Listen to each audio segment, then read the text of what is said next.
여러분 안녕하십니까? 뉴스가 있는 저녁을 시작합니다. 코로나19 신규 확진자가 2주 만에 1,300명대로 떨어졌습니다.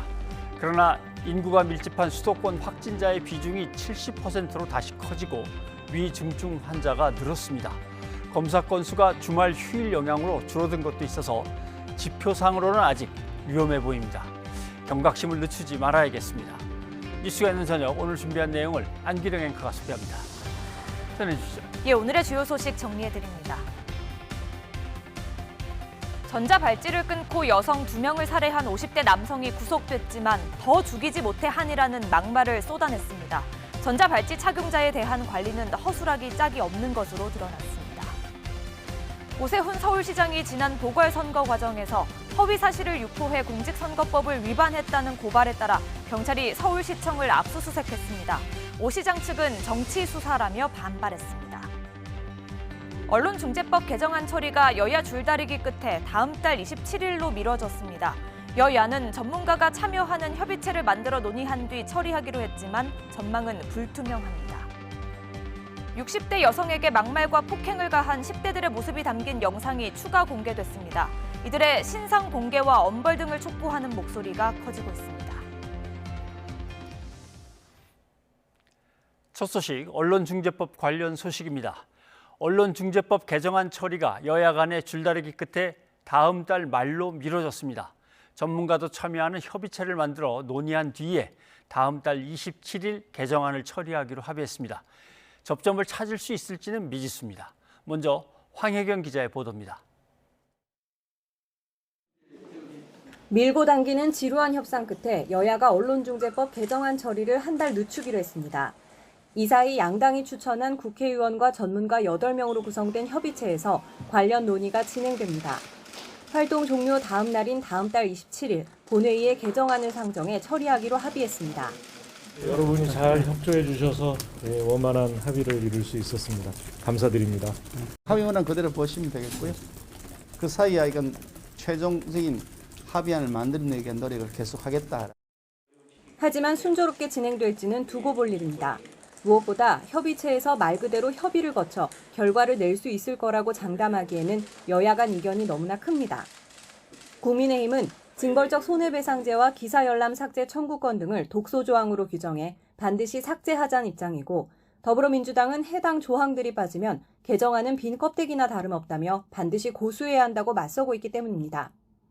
만약 합의가 안 되면 민주당은 이번 여야 합의문을 앞세워 다음 달 27일 반드시 처리하려 들겠지만, 국민의힘은 또다시 무제한 토론, 즉 필리버스터로 맞설 태세입니다.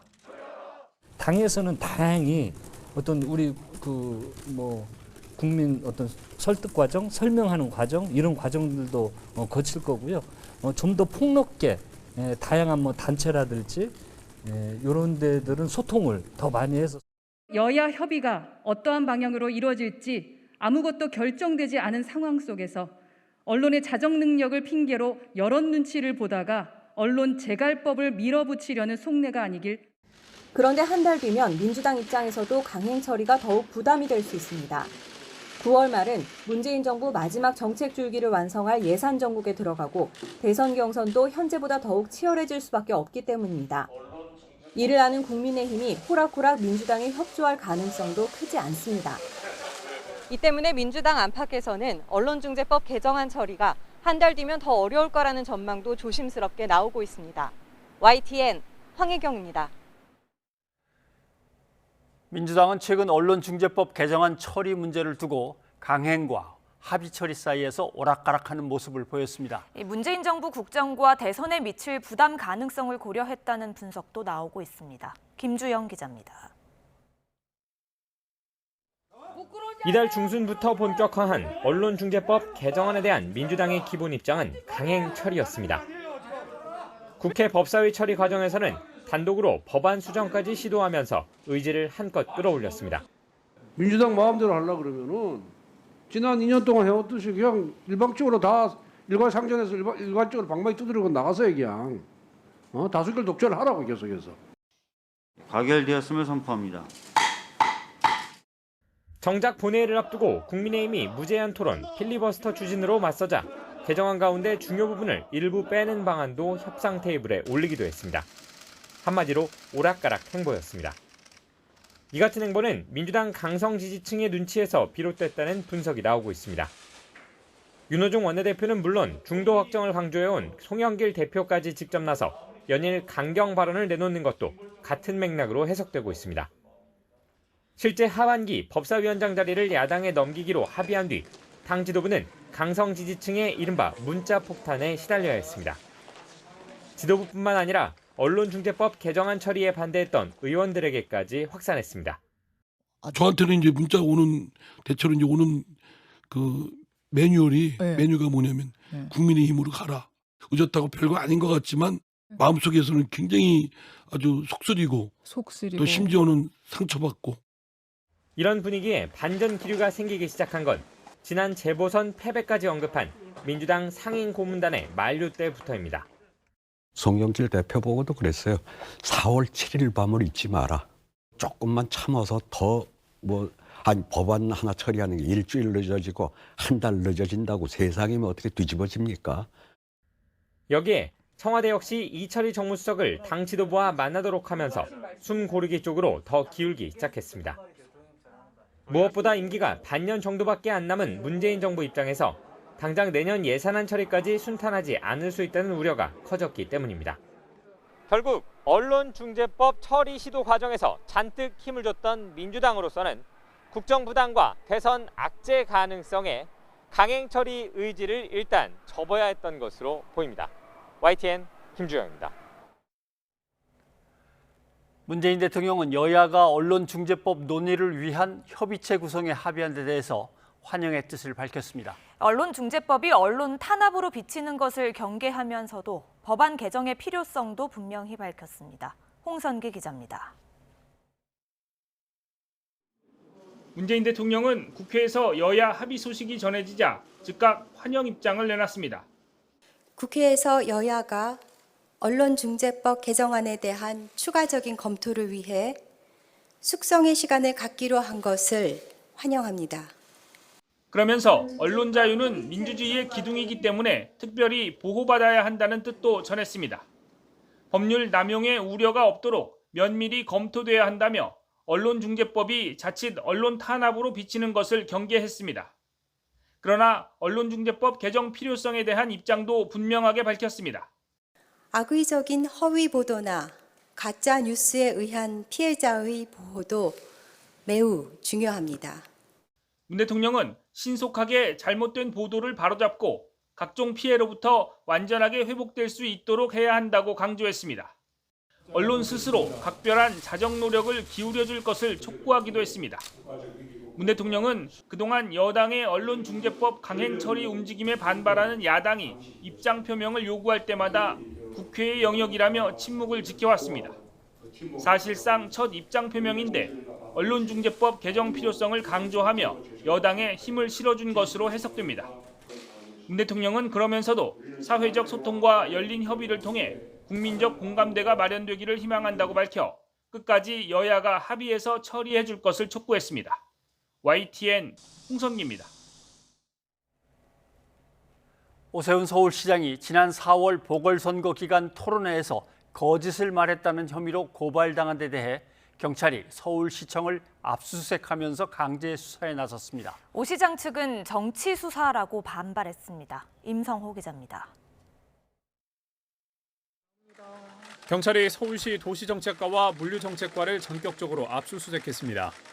한 시민단체가 오세훈 서울시장을 공직선거법 위반 혐의로 고발한 것에 대해 본격적인 수사에 들어간 겁니다. 발단은 지난 4월 보궐선거 직전 열린 마지막 TV 토론회였습니다. 당시 오 시장의 맞상대인 민주당 박영선 후보는 이명박 정부 시절 불거졌던 파이시티 인허가 비리로 공세를 폈습니다. 정권 핵심 인사들이 연루됐던 이 초대형 비리에 당시 서울시장이었던 오 시장도 개입한 것 아니냐는 의혹을 제기했고 오 시장은 이를 즉각 부인했습니다. 오세훈 후보가 시장이던 시절에 이것을 갖다가 허가를 부탁을 했어요. 인허가를. 대통령의 최측근 최시중 전 방통위원장, 박영준 전 지식경제부 차관. 시장이 이걸 모를 수 있었을까요? 인허가 하는데? 지금 제 기억에 파이시티는 전혀 제 임기 중에 인허가를 했던 사안은 아닌 걸로 기억이 됩니다. 그건 나중에 확인을 해보면 될 것 같고요. 그런데 하지만 민주당 측은 파이시티 사업은 오 시장 재임 때인 2009년 11월에 인허가가 났다면서 오 시장이 거짓말을 한다고 재반박했습니다. 이후 한 시민단체가 오 시장을 허위사실 유포 혐의 등으로 고발했고 사건을 배당받은 서울경찰청이 이번에 압수수색에 나선 겁니다. 오 시장 측은 야당 서울시장에 대한 정치적 수사라며 강하게 반발했습니다.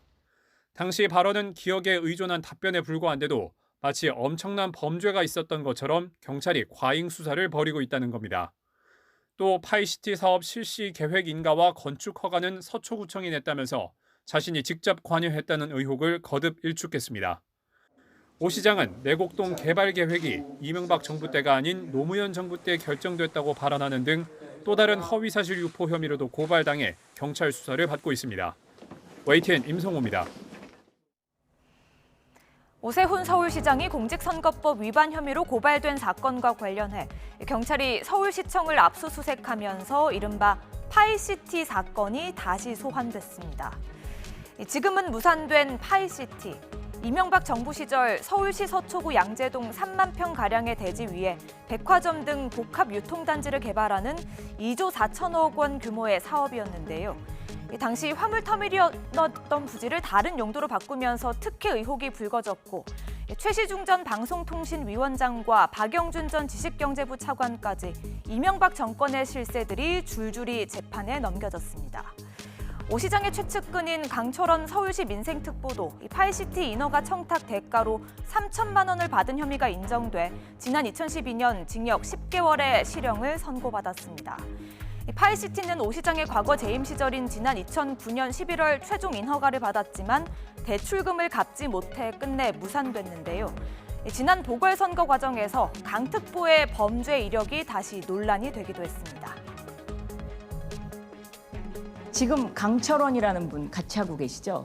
지금 바로 비서실장으로 계시는 이분이 징역 10월에 추징금 3천만 원을 받고 감옥 생활을 하셨던 분이에요. 네. 그런데 감옥 생활을 하신 분을 캠프의 비서실장 겸 정책실장으로 함께 하고 있다? 이거 뭐 좀 이상하지 않을까요? 비서실장은 맞지만 정책실장은 아니고요. 네. 제 참모 중에 한 명일 뿐이고요.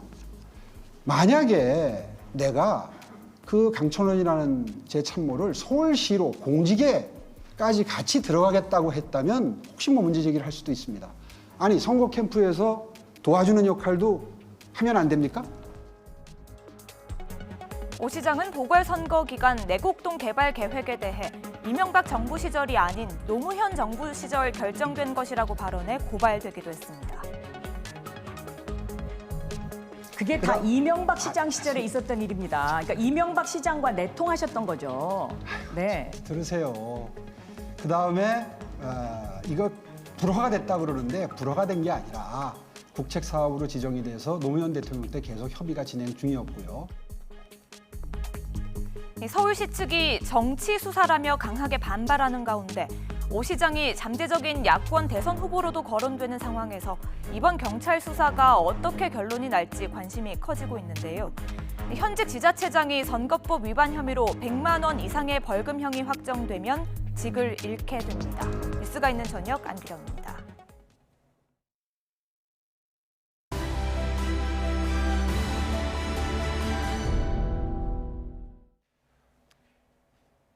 전자발찌를 끊고 여성 2명을 살해한 혐의를 받는 피의자 강모 씨가 구속됐습니다. 법원 영장심사의 모습을 드러낸 강 씨는 취재진에게 욕을 하고 발길질을 하며 난동을 부렸습니다. 홍민기 기자가 취재했습니다. 살인 혐의를 받는 56살 강모 씨. 회색 모자를 눌러쓴 모습으로 구속영장 심사를 받기 위해 경찰서를 나섭니다. 유족에게 사과할 생각은 없는지 묻는 취재진을 흘끗 쳐다보더니 묶인 손으로 마이크를 쳐서 날려버리고 몸으로 취재진을 밀칩니다. 유족분들께 하실 말씀 없으십니까? 형사들이 호송차로 강 씨를 밀어넣지만 아랑곳하지 않고 의자에 걸터 앉은 채 언성을 높입니다. 기자들이 보도를 엄청 하니까 그렇지. 잠깐만. 사람의 진실을 알아야지. 기자들 당신이 진실을 모르니까 그런 거 아니야. 10분쯤 뒤 법원에 도착한 강 씨. 이번엔 욕설하며 발로 마이크를 걷어찼습니다. 피해 여성 왜 살해하셨어? 금전적. 1시간 만에 피의자 신문을 마치고 나온 뒤 더욱 경악할 말을 내뱉었습니다. 하실 말씀 없으세요? 내가 더 많이 죽이지 못한 게 한이 된다. 유족에겐 끝내 사과하지 않았고 숨진 피해자들에게 죄송하다는 말만 짧게 내뱉었습니다. 고생하지 않는 겁니까? 피해자분들께 하실 말씀 없으세요? 피해자들은 죄송하지. 법원은 6시간이 넘는 심사 끝에 구속영장을 발부했습니다.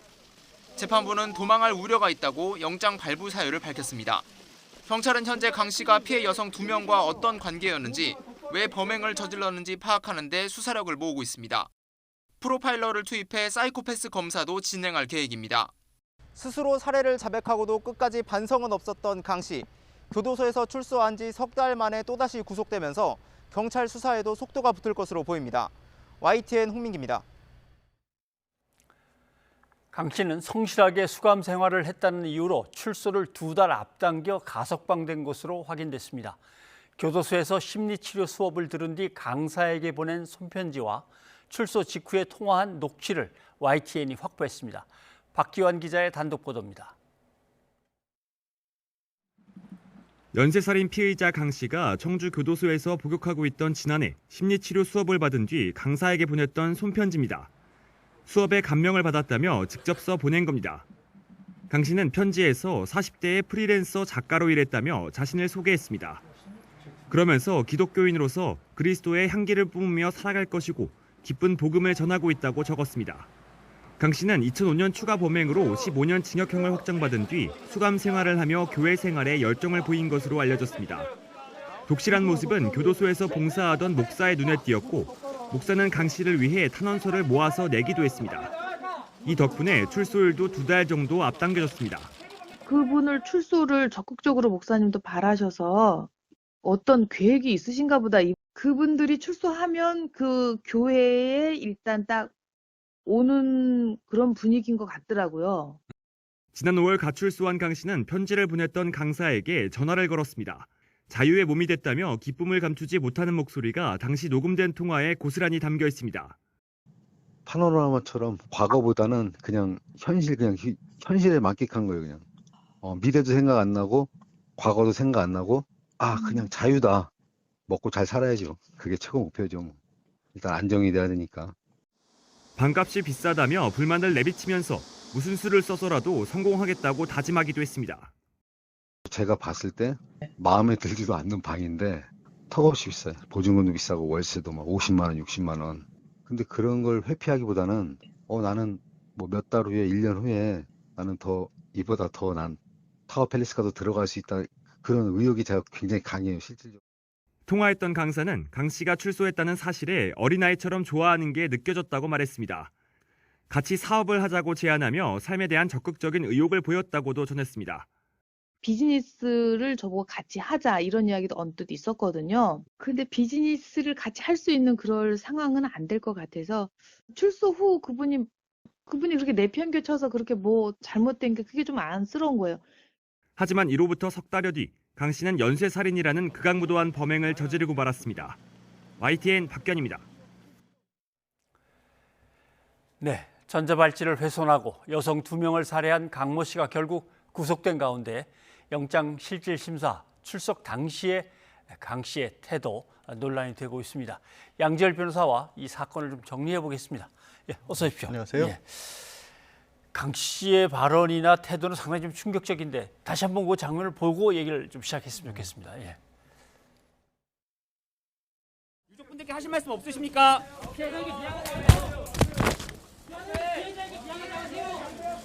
기자들이 보도를 엄청 하니까 그렇지. 잠깐만. 사람의 진실을 알아야지. 기자들 당신이 진실을 모르니까 그러는 거 아니야. 피해 여성 왜 살해하셨어? 금전적 문제 때문입니까? 하실 말씀 없으세요? 내가 더 많이 죽이지 못한 게 한이 된다. 당연히 반성 안 하지. 사회가 텐데. 유족에게 하실 말씀 없으세요? 피해자들은 죄송하지. 대개 피의자들이 뭐 어떤 범죄를 저질렀든지 간에 취재진 그 라인 앞에 딱 서게 되면 뭐 프레쉬가 번쩍번쩍하고 카메라들이 그냥 앞에 빼곡히 있으니까 좀 위압감을 느끼고 공손해지기도 하고 아니면은 그래 뭐 송구하다고 뭐 인사를 하면서 잘못을 뉘우치는 척이라도 해야지 하든가 뭐 여러 가지 좀 태도를 보이긴 합니다만 저런 태도는 처음인 것 같습니다. 뭐 처음 저보다도 더 많이 이제 사회 경험이 있습니다. 예. 처음이라고 하실 정도면 뭐 아마 대부분의 그 방송을 보시는 분들도 국민들도 처음 저런 모습을 접했을 것으로 보이고요. 지금 강 씨가 체포되게 된 게 본인이 직접 뭐 피해 여성의 시신을 가지고 경찰서에 자수하면서 잡혔거든요. 그러니까 본인의 범죄에 관해서 어떤 보도 내용을 봤을 가능성은 굉장히 낮습니다. 예. 그런 걸 보면 보도를 똑바로 하라는 얘기 자체가 자신과 관련된 내용뿐만이 아니라 뭔가 특정 언론을 겨냥했다기보다 사회 자체에 대한 굉장히 왜곡된 시선을 저기서 표출한 게 아닌가 싶습니다. 그리고 다른 것보다도 어떤 경위를 떠났건 간에 두 사람의 목숨을 빼앗은 끔찍한 범죄를 저지르고 저 자리에 선 거거든요. 예. 그런데도 불구하고 그 책임을 사회에 전가하려는 그런 잘못된 태도, 왜곡된 태도를 가지고 있다는 게 저 장면에서 정말 여실하게 드러나는 것으로 보입니다. 네. 대개는 개인적으로 내가 나쁜 사람이다라는 걸 받아들이기가 정말 힘들면 이제 그걸 어딘가에 이제 덤탱이를 씌운다고 해야 될지 아니면 책임을 소재를 갖다 미룬다고 해야 될지 그런 일이 벌어지는데 그게 이제 사회를 향하기도 하는 거겠죠. 근데 저렇게 험악하게 나오기도 하고 마이크를 발로 차고 하는 것은 어떤 사람들은 사이코패스인가라고 생각하기도 하지만 어떻게 보면 완전히 자포자기한 건가 이런 생각도 들고요. 물론 이제 수사 과정에서 심리 검사 같은 것도 틀림없이 할 겁니다. 그 과정에서 이제 사이코패스 해당 여부 같은 것들은 좀 구체적으로 밝혀지겠지만 그 전에 그냥 저 모습을 봤었을 때도 이른바 반사회적 성격 장애라고 하는 사이코패스나 소시오패스의 전형적인 특징들은 좀 보인다라고 하거든요. 게다가 지금 더 많은 사람을 해치지 못한 게 한이다라고 얘기를 하면서 또 끝에는 또 피해자들에게는 또 미안하다는 얘기를 한단 말입니다. 그 두 개는 완벽하게 모순된 겁니다. 그러니까 심리적으로도 굉장히 불안정하고 어찌 보면 본인이 내면에 가지고 있는 거라든가 생각하는 것과 또 겉으로 보여주는 모습들 같은 경우도 일관되지 못한 모습을 가지고 있을 가능성이 굉장히 높다. 아까 저 사람을 이 교도소 내에서 상담했던 분들조차도 저 사람의 온전한 모습을 다 보진 못한 것 같지 않습니까? 다른 전문가분들조차도 왜 그런 상황에 빠졌는지 모르겠다. 그러니까 본인이 상담을 하고 만나서 얘기를 들었을 때는 굉장히 뭐 적극적으로 삶에 대한 의욕을 가진 좋은 사람인 것처럼 봤었는데 왜 이런 일을 저지르는지 모르겠다고 하시거든요. 거기서 얼마만큼이나 이 강 씨라고 하는 사람의 심리 상태가 복잡하고 왜곡되어 있는지가 단면적으로 드러나는 게 아닌가 싶습니다. 아까 교도소에서 이제 강사로부터 이런저런 도움을 받고 손편지를 보낸 거라든가 전화 통화하는 걸 보면 뭐 글씨도 상당히 뭐 못 쓴 글씨가 아닙니다. 잘 쓰는 글씨고 말도 여러 가지 용어들을 사용하는 것도 그렇고 머리도 상당히 좋아 보이고 의욕도 꽤 있어 보이는데 말이죠. 상당히 좀 이중적입니다. 굉장히 많은 모습들을 아마 가지고 있지 않을까 싶습니다. 그리고 말씀하신 것처럼 머리도 상당히 좋아 보인다는 게 본인이 이제 주장한 게 이제 독방에서 징벌 같은 걸 받을 때 독방에 있으면서도 법학 공부를 했다는 주장을 주변에 또 한 겁니다. 그래서 교도소를 상대로도 문제 제기를 하고 법적 소송을 하기도 했다라는 걸 자랑스러마 이렇게 얘기하고 다녔다는 겁니다. 실제 출소 후에도 뭐 생활 기본소득 같은 것들을 지급받는다든가 이런데 굉장히 적극적이었고 15년 사실 옥살이를 하고 나온 사람은 사회생활 적응하기 어려울 수도 있잖아요. 그런데도 불구하고 보통 사람들보다 빨리 그런 돈을 또 지급받아서 생활에 적응을 해내라고 했거든요. 그러니까 기본적으로 뭐 두뇌 같은 것들은 좋은 편인데 그게 굉장히 왜곡돼 있었고 또 아시다시피 14차례나 이 범죄 경력이 있고 8차례를 옥살을 했거든요. 거기서 뭔가 이 사회와는 전혀 동떨어진 하나의 뭐 괴물 같은 존재가 만들어진 게 아닌가 싶습니다. 돈 때문에 그랬다. 돈 2천만 원 빌린 걸 한꺼번에 달라고 그러니까 내가 그랬다라고 하는데 돈 때문이라는 얘기는 뭔가 조금 석연치가 받아들이기가 어렵습니다. 그리고 또 이렇게 또 자수를 했다라는 것도 굉장히 그렇죠. 의아한 부분이고요. 아마도 이렇게 보여지는 모습들이 있지 않습니까? 본인이 지금 교회에 어떻게 보면은 상담이라든가 목사님께 보낸 편지 같은 걸 통해서 탄원도 받아놓고 몇 달이지만 일찍 나오게 된 과정도 거쳤어요. 그러면 뭔가 자기가 반성하고 어찌 보면 자수라는 것도 그런 것들, 그러니까 조금이라도 좋은 어떻게 보면 환경에 놓일 수 있는 조건이 만들어진다는 것을 경험했을 수도 있거든요. 그러니까 이건 역시도 꾸며낸 모습이라고 저는 그렇게밖에는 보이지가 않습니다. 자수를 해야 조금이라도 좋겠다. 그리고 아까 지적하신 것처럼 두뇌가 뭐 그렇게 나쁘고 보이지 않기 때문에 이 상황에서 빠져나갈 수 없다는 것도 아마 본인이 잘 판단하지 않았을까 싶습니다. 지금 생이 긴 모자를 썼기 때문에 얼굴을 뭐 뚜렷이 볼 수가 없습니다. 마스크도 큰 걸 썼고 해서. 자, 이제 심사위원회가 열리면 저 얼굴이 공개될 수 있는 겁니까? 아마 공개 가능성은 굉장히 높아 보입니다. 일단 두 사람의 목숨을 빼앗았다라는 것이고 또 그 이전에도 반복된 범죄들, 특히 성범죄와 관련된 범죄를 저질러왔기 때문에 언제 중형에 당연히 쳐야겠지만 다시 나올 가능성 이런 것들도 배지 못하고 그 얘기는 결국 이제 재범 위험성이 있다라는 거거든요. 그런 부분에 있어서 뭐 알 권리의 충족이라든가 아니면 예방적인 조치 차원에서 신상 정보가 공개될 가능성이 굉장히 높아 보입니다. 예. 자, 뭐 참 사회를 향해서 뭔가 울부짖긴 하는데 저게 진심일지는 모르겠습니다만은 뭐 여러 가지로 참 답답하고 참담한 사건입니다. 다음 사건 얘기를 좀 해봐야 되겠습니다.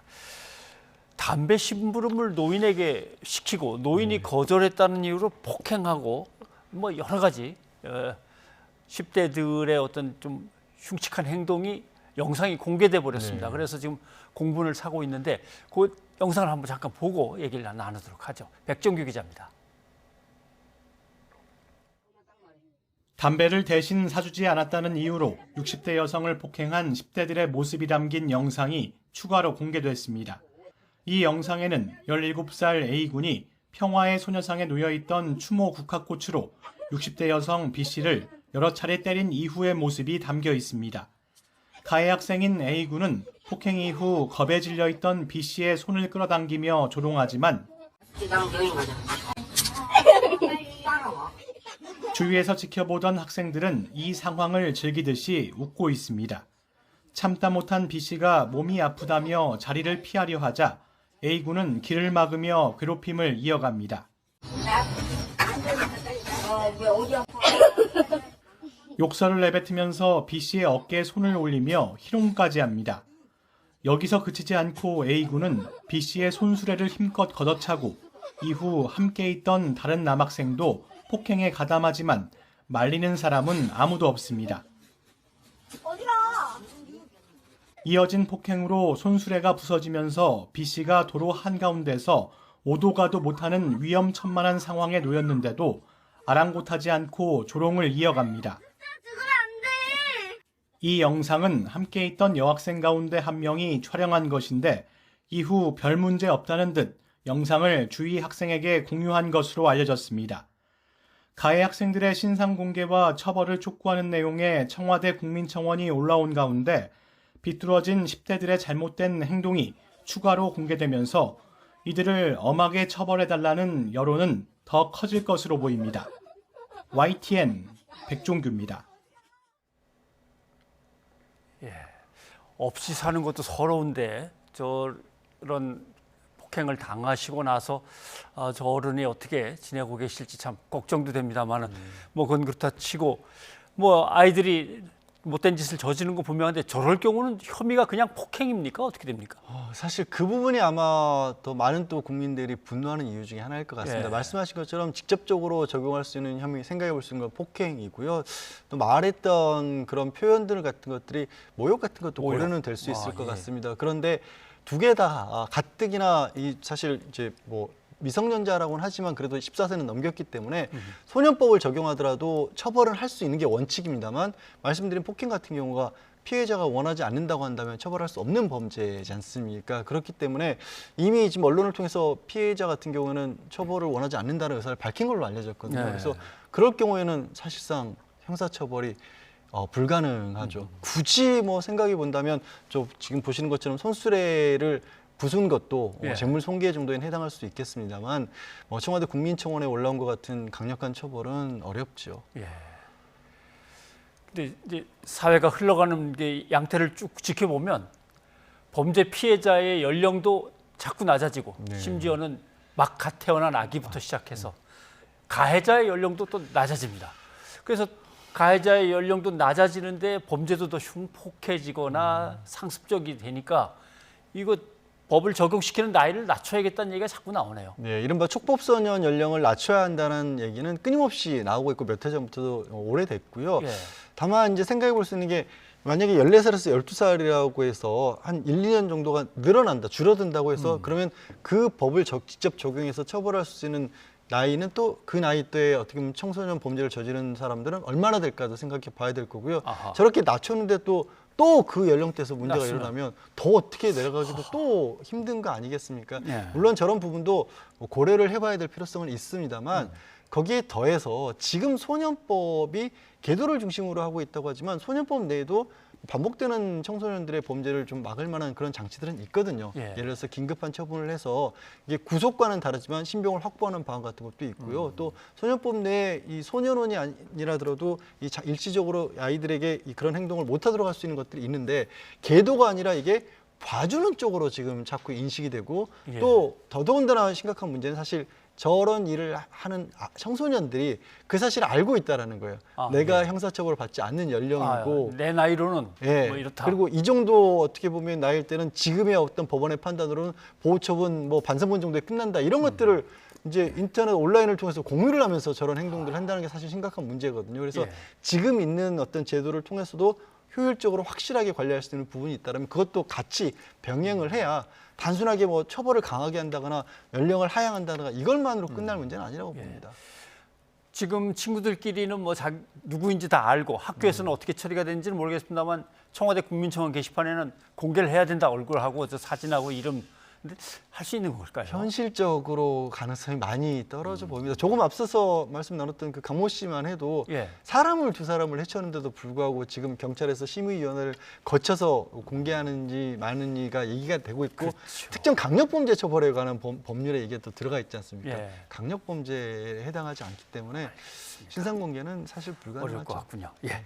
양 변호사님 오늘 여기까지 듣도록 하겠습니다. 고맙습니다. 네, 고맙습니다.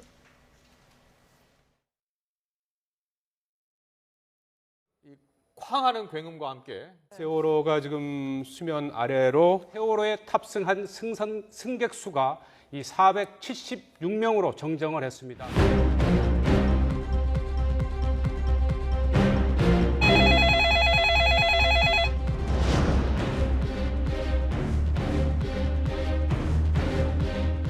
지금 그런 식으로 9시 뉴스에 다른 식으로 아니고 말이야. 이 앞에 뉴스에다가 지금 이명이 잘못한 것처럼 그런 식으로 내고 있잖아요. 이게 우리 보도가 의도가 있는 것도 아니고요. 그렇지 않습니까? 그거 한번 봐주시오. 아니, 나 이거 한번 봐주시오. 아주 좀 아예 그냥 다른 걸 대체를 좀 해주든.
윤석열 국민의힘 대통령 예비 후보 일가에 대한 검찰 수사가 속도를 내고 있다는 보도가 쏟아지고 있습니다. 특히 부인 김건희 씨가 연루된 것으로 알려진 도이치모터스 주가 조작 의혹 사건은 이르면 다음 달 추석 전에 김 씨를 소환할 것이란 전망까지 나옵니다. 지난해 2월 의혹이 처음 불거진 지 1년 6개월 만입니다. 이 도이치모터스 주가 조작 사건 어떤 사건인지 또 김 씨와 관련된 의혹은 뭔지 살펴보겠습니다. 이 사건은 독일 자동차 회사 BMW 딜러사 중 한 곳인 도이치모터스 권오수 회장이 이른바 작전 세력을 모아 불법으로 회사 주가를 끌어올렸다는 의혹입니다. 경찰의 내사 보고서에 자세히 나와 있는데요. 경찰은 도이치모터스 주가가 1,800원으로 바닥을 친 2009년 12월부터 2011년 3월 8,300원의 고점을 찍고 11월 4,000원대로 떨어지기까지 2년 정도를 범행 기간으로 보고 있습니다. 문제는 이 내사 보고서에 김건희 씨 이름도 등장한다는 겁니다. 2010년 2월 서울 강남의 자동차 매장에서 권 회장이 도이치모터스 주주인 김건희 씨를 이모 씨에게 소개해줬다고 돼 있습니다. 이때 김 씨가 이 씨에게 10억 원이 든 신한증권 계좌를 맡겼다는 건데요. 주가 조작에 필요한 자금을 댄 사람 중 한 명으로 김 씨가 지목된 겁니다. 동시에 도이치모터스와 관련한 김건희 씨의 수상한 거래 실적들도 의혹을 키우고 있습니다. 지금 보시는 표는 2009년 5월 금융감독원의 도이치모터스 공시입니다. 2009년 5월 두창섬유라는 회사가 배정받은 도이치모터스 주식 124만 주 중 24만 8천 주, 8억 원어치를 김 씨에게 장외 매도한 것으로 나와 있습니다. 두창섬유는 도이치모터스 권오수 회장이 사실상 지배력을 가진 회사인데요. 권 회장이 8억 원에 이르는 이 두창섬유 주식을 김 씨에게 일괄 매도한 이유가 뭔지 의문이 제기됩니다. 경찰 내사 보고서대로라면 김 씨는 이 8억 원의 주식으로 최대 12억 원 이상의 시세 차익을 남겼을 수 있다는 계산이 나옵니다. 김 씨의 수상한 거래는 또 있습니다. 도이치모터스가 설립한 도이치 파이낸셜이라는 자동차 할부 금융회사가 있는데요.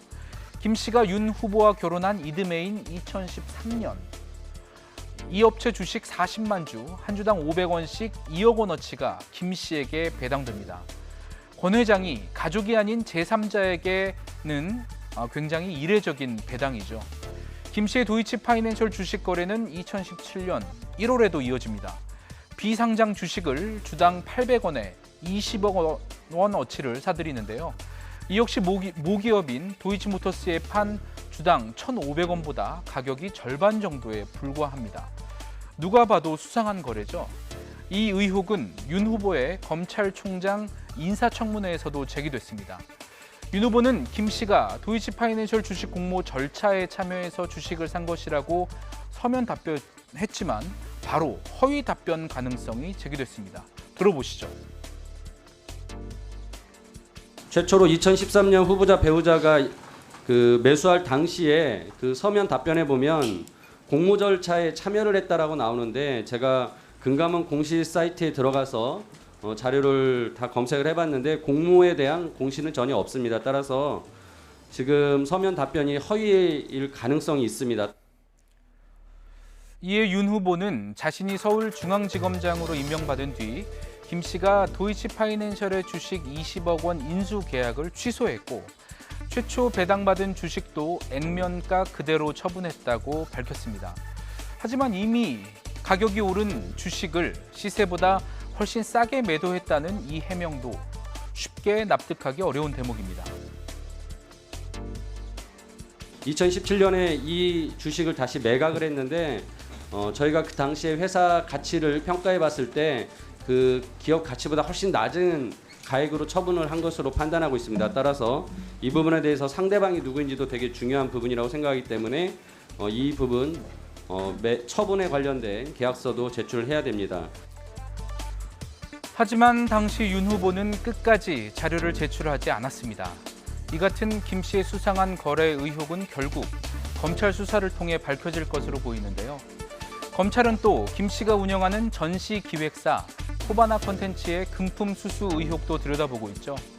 공교롭게도 코바나 콘텐츠가 주최한 전시와 공연 12개 중 도이치모터스가 후원하거나 협찬한 행사는 무려 10개에 이릅니다. 지금까지 YTN 양시창입니다.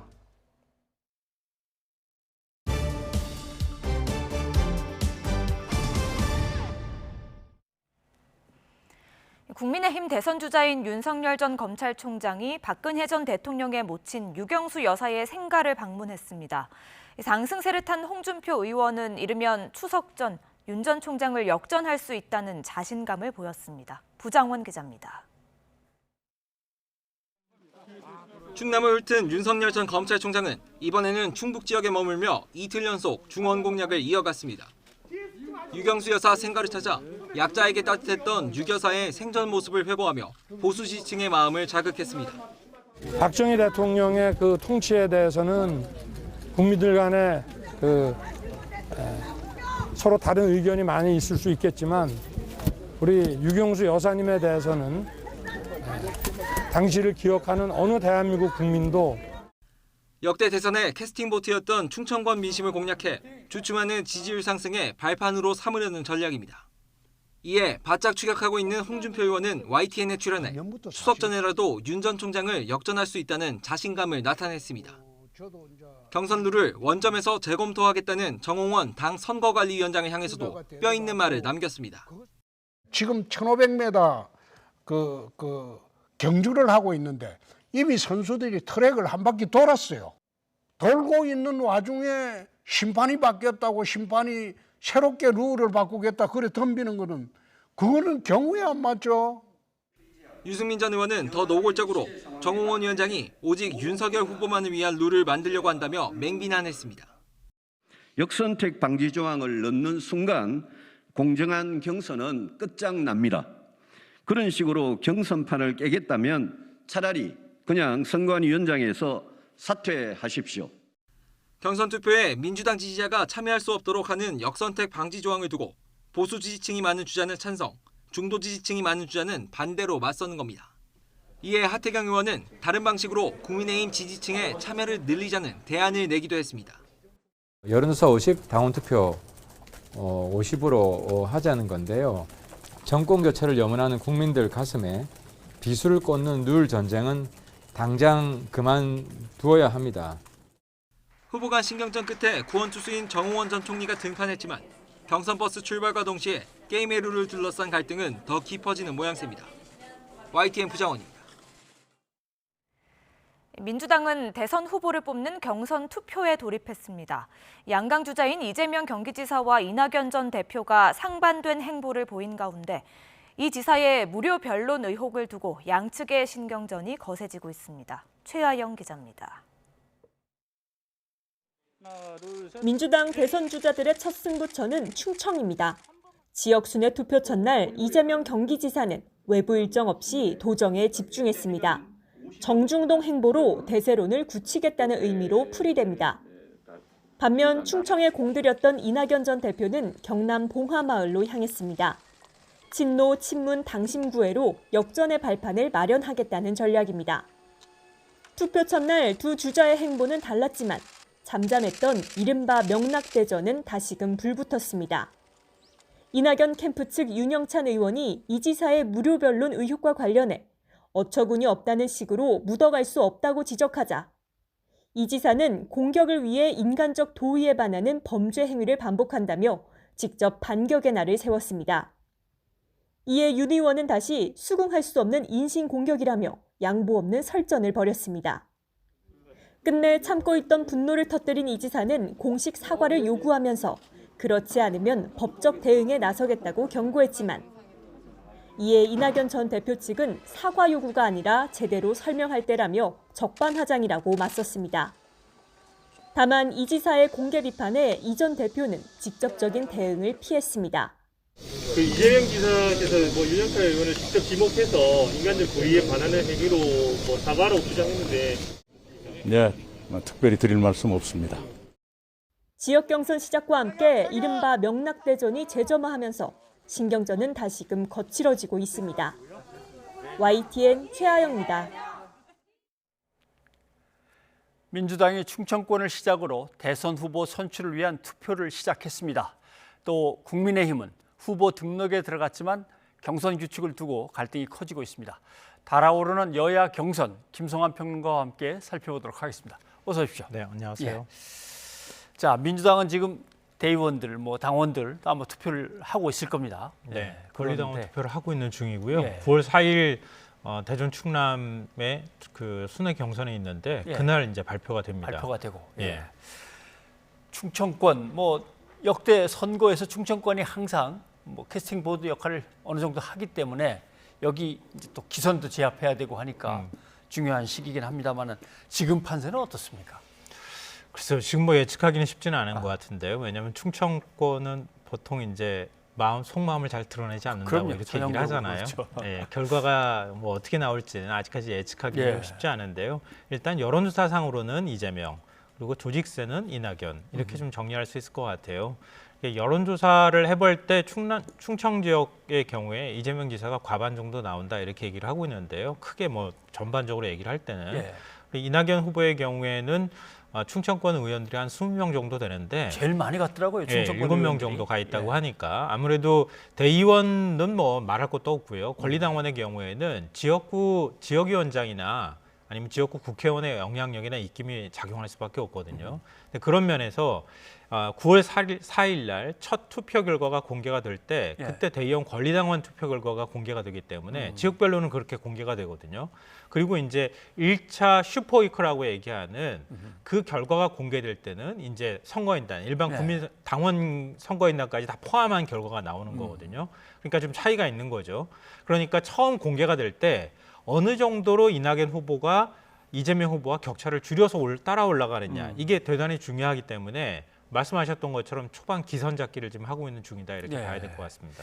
그런데 충청권에 가서 충청권을 위해 저희가 이런 일을 하겠습니다 하는 내용도 거의 다 비슷하고 특별히 이 변별력이 안 생기니까 결국 그러면 요새 뜨거워지고 있는 무료 변론, 이재명 경기지사의 무료 변론과 관련해서 옥신각신하고 있는 이 싸움이 큰 변수가 되는 거 아니냐 그 얘기가 나오는데 그 내용을 한번 들어보죠. 무료 변론 저쪽 경쟁 후보 쪽에서 굉장히 이명박 대통령 얘기까지 꺼내고 지금 있는데 이거 좀 어떻게 좀 대응하시고 오늘 인사청문회가 있어서요. 그 인사청문회 과정 내용이나 저희가 논평을 받으시면 될 것 같아요. 차분히 가시면 되면 가시면 되죠. 이쪽으로 네, 이쪽으로 가시면 됩니다. 이쪽으로 여러분들이 직접 이쪽으로 가시면 됩니다. 너무 어처구니가 없는 공세라는 그런 아니요, 그런 말씀하신 적이 없고요. 아니요, 그 일부러 그렇게 받아내지 마시고요. 이 문제는 언론에 의해서 문제가 제기됐던 사안이지요. 그에 대해서 우리 당원 지지자를 비롯한 상당수 국민들께서 걱정을 하시게 됐으니까 그것을 설명해서 클리어할 필요가 있습니다. 그런 노력을 해주시길 바라고요. 필요하다면 당에서도 국민들의 걱정을 없애도록 하는 노력이 있어야 한다고 생각합니다. 기자의 질문에 답이 다 나오지 않고 옆에서 이제 김 의원이죠 아마 말을 막아서는데 아무튼 이렇게 황당한 상황을 어처구니 없다고 하죠라고 하는 말은 했던 것 같습니다. 이재명 지사가. 그리고 이낙연 후보 캠프 쪽에서는 아니 변호사비를 무료로 했는지 안 했는지는 갖고 있는 서류들을 다 내놓든지 하면 증빙을 내놓으면 되는 건데 뭘 그거 가지고 어처구니 없다 이렇게 싸우느냐 그런 얘기인 것 같습니다. 근데 뭐 이낙연 후보 쪽에서는요. 저 담 너머에 가 있는 지지자들의 시선을 자꾸 땅 아래로 끌어내리고 싶어 하는 거예요. 그러니까 이재명 지사가 여러 가지 네거티브 공세를 받았음에도 불구하고 지지율에 크게 변동이 없는 상황이거든요. 이거는 마지막 국민의힘 후보하고 붙었을 때 이재명 지사가 이길 수 있다고 하는 기대 심리 같은 게 깔려 있는 거예요. 그러니까 지지층이 좀채 마음을 안 움직이는 겁니다. 그런 지지층의 시선을 좀 아래쪽으로 끌어내리는 거예요. 바로 앞에 경선 때 이재명 지사는 굉장히 불안한 후보다 이렇게 지금 강조하고 싶어 하는 거죠. 그러니까 계속 싸움을 붙는 겁니다. 그러니까 이재명 지사는 그동안에 이렇게 싸움 붙는 거에 자꾸 같이 싸움 안 하려고 노력을 해왔는데 이번 문제에 있어서만큼 피하기가 좀 어려운 상황이 됐다는 겁니다. 근데 이재명 지사 쪽에서 바라볼 때는 국민의힘보다 더한 것처럼 느껴지는 거예요. 왜냐하면 송두환 인권위원장 인사청문회 때도 재산 문제까지 얘기 나오진 않았거든요. 근데 이낙연 캠프 쪽에서 언론에서도 거기까지는 안 가는데 이낙연 캠프 쪽에서 재산 문제 무료 변론했으니까 돈은 어디로 갔느냐. 그러니까 돈이 오히려 재산이 늘었는데 1억 7천만 원이나 늘었다고 하는데 그 돈 다 어디서 쓴 거냐. 뭐 이렇게 얘기를 하고 있는 거예요. 그러니까 다른 의혹까지 지금 제기하는 이런 상황이 된 거라는 거죠. 그러니까 이재명 후보 입장에서는 그런 데 대해서 대응 안 할 수가 없는 이런 상황이 됐고 굉장히 불쾌한 반응이 나오고 있는 겁니다. 근데 제가 뭐 법적 능력이 긴 변호사한테 물어봤어요. 그러니까 사실 헌재 재판관 출신이기 때문에 이런 경우에 이름만 올리는 것으로도 김영란법 위반이 될 수 있느냐 이렇게 물어보니까 변호사들끼리는 수임료를 안 받는다고 하더라고요. 변호사들끼리는? 자기들끼리 사건에 걸렸을 때는 자 수임료 우리 얼마 주고 받을까 뭐 이렇게 얘기는 잘 안 한다는 거예요. 이재명 지사가 변호사잖아요. 그리고 지금 송두환 뭐 인권위원장 얘기로도 이름만 상고심에서 이름만 올리는 정도였는데 그걸 가지고 내가 뭐 무슨 변론을 한다거나 이렇게 한 것은 아니어서 그냥 그렇게 큰 부담 갖지 않고 올린 것인데 그걸 가지고 이낙연 캠프 쪽에서 적극적 공세로 나오니까 이재명 지사 입장에서는 뻔히 사정 알면서 그렇게 하느냐 국민의힘보다 더하다 이런 이제 불쾌한 반응을 지금 보이고 있는 거죠. 그 노무현 전 대통령을 주인공으로 했던 그 영화 변호인 보면은 다들 변호사들이 그냥 수십 명이 다 자기 이름을 걸고 나오죠. 그건 다 돈을 갖다 주는 건 물론 아닐 거라고 생각을 하는데 아무튼 그러면 누구한테 얼마 줬는지 뭐 증빙을 내놓으면 될 거 아니냐 이낙연 캠프 쪽 얘기대로. 근데 이 설사 두 사람 사이에 어떤 변호사들 사이에 수임 관계로 돈이 오고 갔다면 그 증빙을 프라이버시한데 이렇게 공개해도 되는 건지는 잘 모르겠습니다만 결국 이게 큰 논란거리가 계속 되겠습니까? 그렇게까지는 안 될 것 같다고 생각하는데요. 왜냐하면 만약에 그렇게 논란거리가 됐다면 송탄 인권위원장 인사청문 경과보고서가 채택이 안 됐겠죠.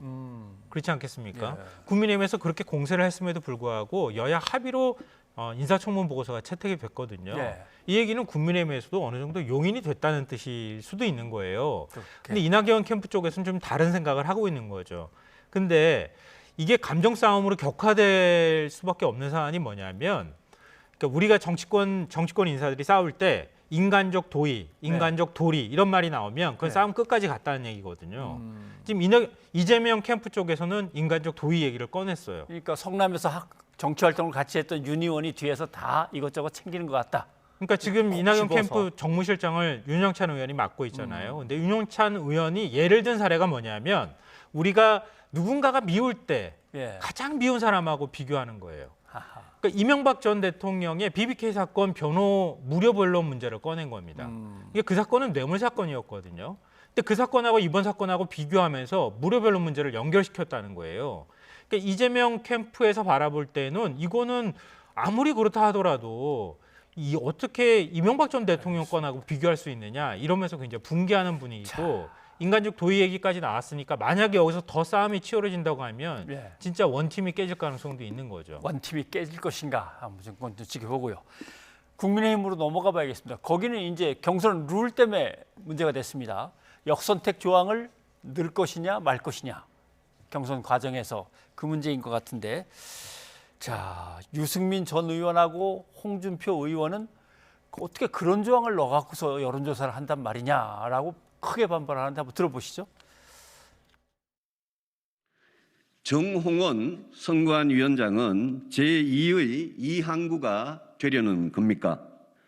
이틀 전 저의 공개적인 경고에도 불구하고 정홍원 선관위원장은 오직 윤석열 후보만을 위한 경선 룰을 만들려고 합니다.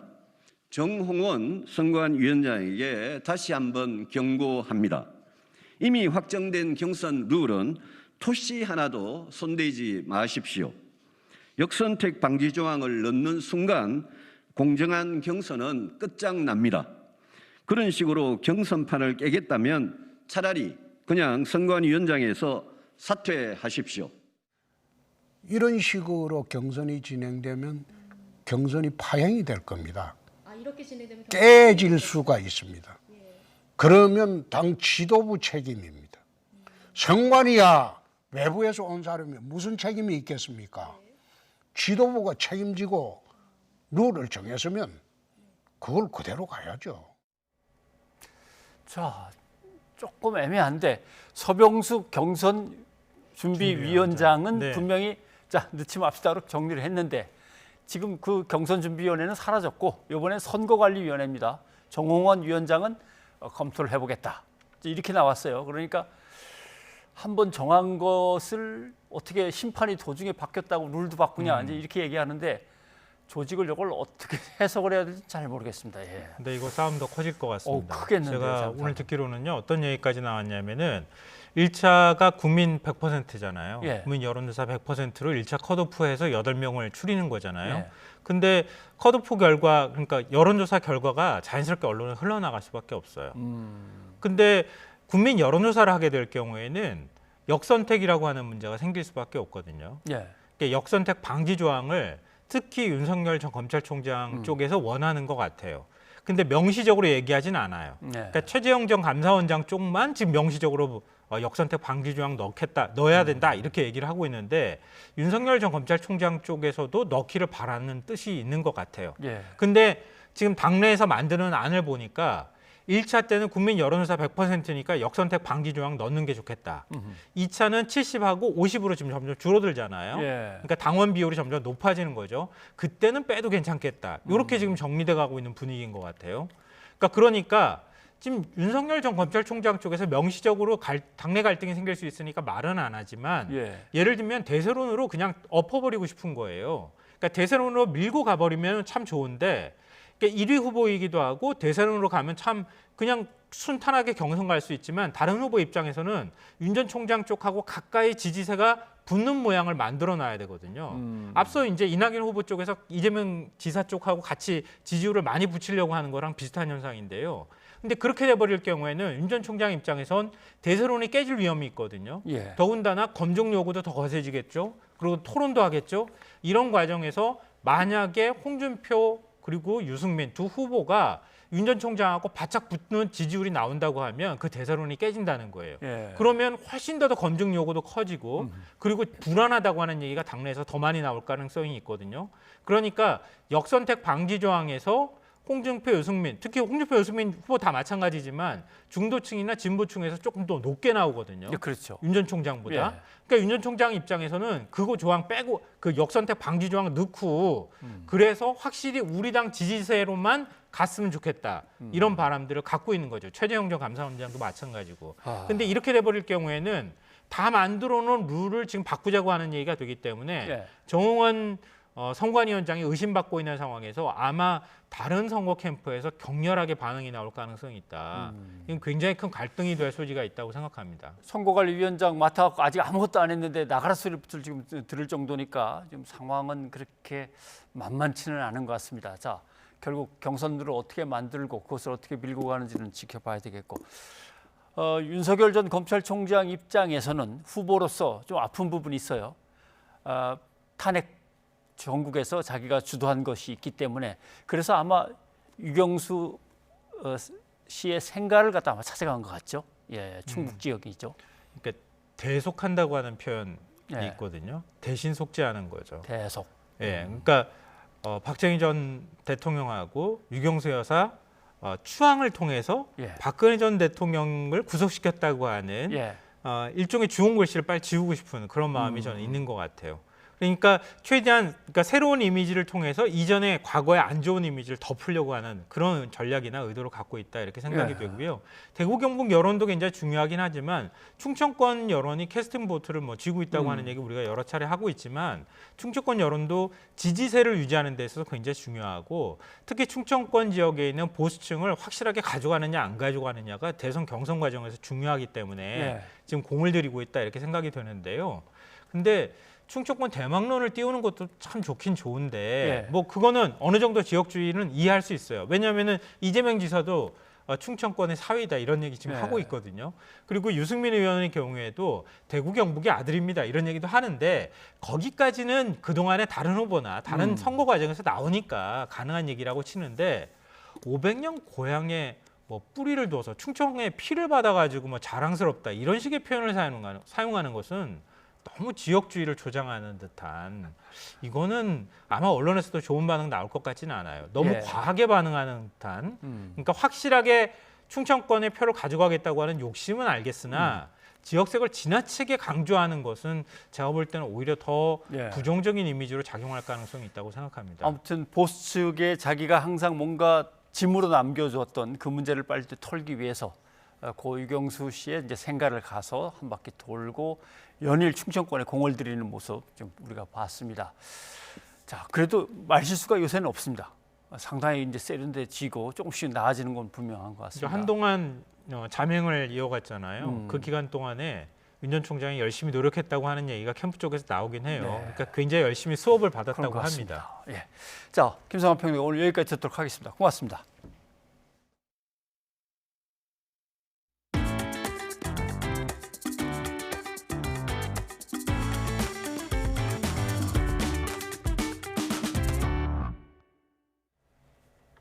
정부와 보건의료노조 간의 노정 협상이 결렬됨에 따라서 모레 총파업 가능성이 커졌습니다. 정부가 대화로 해결하자는 입장을 밝힌 가운데 보건의료노조는 처우 개선 등에 대해 정부의 결단을 촉구했습니다. 이동우 기자입니다. 정부와 보건의료노조가 공공의료 확충과 보건인력 처우 개선 등을 놓고 지난 5월부터 12차례나 협의를 진행했지만 결렬됐습니다. 이에 따라 총파업 가능성이 높아졌습니다.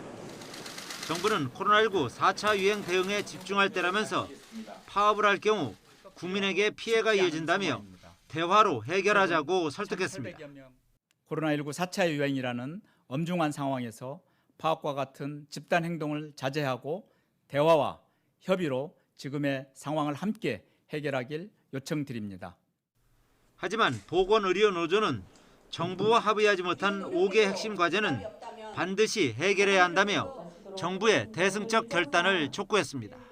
저희 보건의료노조는 파업이 목적이 아니라 코로나19 환자들에게 피해를 주고 싶지 않습니다. 그러나 더 이상 버틸 수가 없습니다. 정부의 진정성 있는 결단을 촉구합니다. 정부와 노조가 합의하지 못한 핵심 과제는 코로나19 치료병원 인력 기준 마련과 생명 안전수당 제도와 간호사 처우 개선을 위한 간호사 1인당 환자 수 법제화 등입니다. 정부는 파업이 현실화할 경우 필수 업무 인력을 제외하면 30% 내외가 파업에 참여할 것으로 예상하고 있습니다. 응급실과 중환자실, 분만실, 신생아실 등에는 필수 인력을 배치하는 데다 의사들은 보건의료노조 소속이 아니어서 파업에 참여하지 않습니다. 다만 코로나19 치료 병상과 선별 진료소 인력이 파업에 대거 참가할 경우 진단검사 지연 등 방역 업무에 차질이 생길 수 있습니다. 이런 상황에서 정부와 보건의료노조 모두 협상을 계속하겠다고 밝힌 만큼 막판 극적인 타결 가능성도 배제할 수 없습니다. YTN 이동우입니다. 코로나19 확산세는 주춤했지만 전파력이 높은 델타 변이 검출률은 95%에 이를 정도로 계속 늘고 있습니다. 정부는 4차 유행이 정점을 지난 것으로 보기는 아직 이르다며 오는 금요일 거리두기 연장 여부를 발표하기로 했습니다. 이형원 기자입니다. 신규 환자가 2주 만에 1,300명대로 줄었지만 델타 변이 급증세는 계속됐습니다. 2달 전 3%에 불과했던 검출률은 이제 95%에 육박합니다. 델타에서 변이가 더 진행된 델타 플러스도 4명 늘어 누적 7명이 됐고 델타와 알파 변이 특성을 가진 새로운 변이 감염자까지 나왔습니다. N501S에 대해서 말씀드리면은 국내 사례는 아니고 해외 입국 관련 사례 중에서 한 명이 확인된 경우가 있었습니다. 6월경으로 그렇게 밝혀진 것입니다. 아직 국내에서 확인되지 않은 람다 변이 유입을 막기 위한 대책도 마련됐습니다. 9월 10일부터 페루와 칠레에서 오는 입국자는 일주일 시설 격리를 하면서 PCR 검사를 2번 받은 뒤 결과에 따라 자가 격리를 하게 됩니다. 최근 람다 변이 관련한 해외 입국자 감염 확산 우려가 점차 높아짐에 따라서 시설 격리를 강화해서 변이 바이러스의 지역사회 유입을 차단할 계획입니다. 전파력 높은 변이 탓에 정부는 4차 유행이 정점에서 꺾였다고 판단하긴 이르다고 강조했습니다. 지금 현재 수도권은 여전히 그 4단계 수준 이상을 보이고 있고 비수도권이 잠시 좀 정체 수준을 보이고 있지만 이번 주에 또 한번 좀 지켜봐야 될 것 같고요. 이에 확산 추이를 지켜본 뒤 다음 주부터 적용할 거리두기 단계를 오는 금요일 결정하기로 했습니다. 정부는 이날 추석 연휴 특별 대책을 포함한 앞으로 한 달 방역 전략도 함께 발표합니다. YTN 이영훈입니다. 네, 아동 학대 이야기를 해보겠습니다.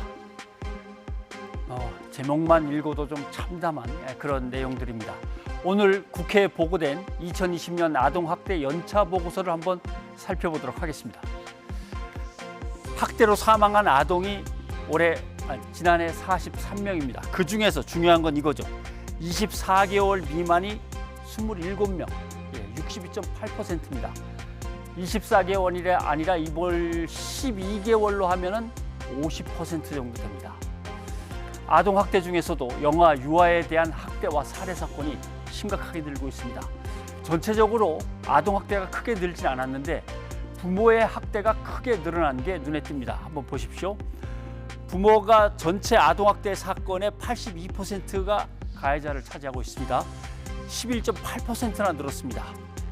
친척 학대도 역시 늘었습니다. 그리고 대리 양육자 학대는 조금 줄었습니다. 코로나19가 길어지고 심각해진 때문이라 여겨지는 대목이죠. 아동학대 연차보고서에서 드러나는 특징은 코로나19에 이런 것들이 있습니다. 결국 준비 없는 젊은 부모들의 문제가 아무래도 심각하다. 또 그들이 사회적으로 정말 요새 어려움을 겪고 있다라고 하는 문제가 있고요. 상습적이 돼가고 점점 잔혹해진다라는 문제도 있습니다. 그 다음에 전문가들이 도와줘야 되는데 이 도움의 손길이 젊은 부부들에게 다 닿지 않는 겁니다. 그렇다면 대책은 어떤 것이 있을까 간략히 짚어보도록 하겠습니다. 첫째, 경찰이 맡아야 되는데 경찰은 매뉴얼대로 하는 거지 전문가는 사실 아닙니다. 그게 문제고 경험과 지식을 갖춘 전문가들이 개입해야 되는데 개입할 루트가 별로 없습니다. 경찰은 법적으로는 접근할 권한이 있는데 보호기관, 아동보호기관은 법적으로 접근할 권한이 있는 게 아니라 찾아보기만 한다거나 살펴보기만 할 뿐입니다. 더군다나 전문가들은 그 나중에 이제 접근하게 되는 거죠. 이런 문제가 있고 또 그다음 기관이나 전문가가 적극 개입할 수 있도록 시스템을 정비해 줘야 됩니다. 법적인 권한을 어느 정도 줘야겠죠. 그다음에 초기에 많이 발견해 내야 되고 전문 요원을 육성해서 많이 확보했다가 발견되는 즉각 그리로 보내야 되는 거죠. 그다음에 경찰 기관 전문가의 공조 시스템이 꼭 갖춰져야겠습니다. 변상욱의 앵커 리포트였습니다. 시청취자 여러분의 의견 소개해드립니다. 네, 전자발찌를 끊고 달아나 사람을 또 살해한 강 씨 얘기가 오늘 가슴 아픈 소식이었습니다. 6365님, 사람을 살해하고 저런 뻔뻔한 태도를 보인다는 게 이해도 용서도 안 되네요 하셨습니다. 예, 이어서 6192님, 2명이나 살해하고도 더 많이 죽이지 못해 억울하다는 살인범에게 걸맞은 처벌이 무엇일까요? 엄벌 바랍니다 하셨습니다. 네, 그런가 하면 나이 어린 청소년들이 60대 노인에게 담배 심부름이나 또는 폭행 저지른 장면, 정말 저것도 끔찍했습니다. 6635님, 나이가 어리다고 해서 죄의 무게가 가벼워지는 건 절대 아닙니다. 촉법소년 폐지해야 합니다 하셨습니다. 예, 그리고 코로나19 4차 유행이 계속되고 있는데요. 5633님, 아무리 백신을 맞아도 방역 수칙을 어기면 확진자가 더 늘어날 수 있습니다. 제발 방역 수칙 꼭 지킵시다 하셨습니다. 여기까지 여러분의 의견 소개해드렸고요. 그리고 오늘은 가습기 살균제 참사가 세상에 알려지고 10년이 되는 날입니다. 네, 희생자와 그 가족들에게 마음으로나마 위로를 전하고요. 모두 함께 생명의 존중, 안전한 사회를 이루기 위해서 힘써야겠습니다. 뉴스가 있는 저녁 오늘 준비한 소식은 여기까지입니다. 내일 다시 찾아뵙겠습니다. 여러분 고맙습니다.